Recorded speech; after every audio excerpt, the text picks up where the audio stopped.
Sense yine yoksan 5 dakika vaxt elə gələk biz göz gözə.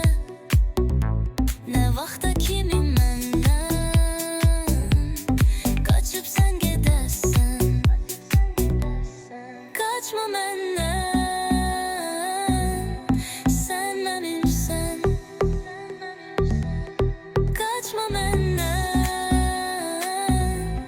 sən mənimsən. Salam, biz biraz danışa bilərik. Əvvəlki kimi ola bilərdik. Sən mən tuta bilmirəm, amma bil ki bu mahnını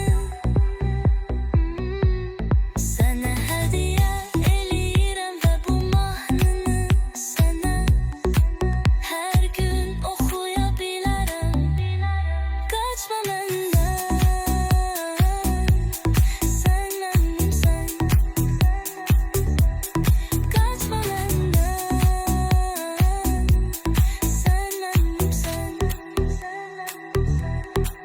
Bilirəm, sabah dünənki kimi olacaq. Hər şey yaddan çıxacaq. Bütün danışıqlarımız, sənlə planlarımız. Hara qaçsam məndən, əl çəkməyəcəm səndən. Bil, qaçma məndən, sən mənimsən.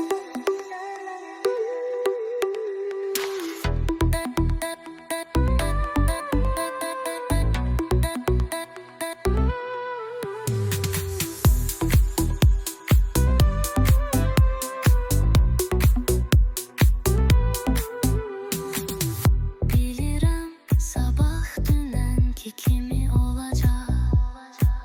Hər şey yaddan çıxacaq.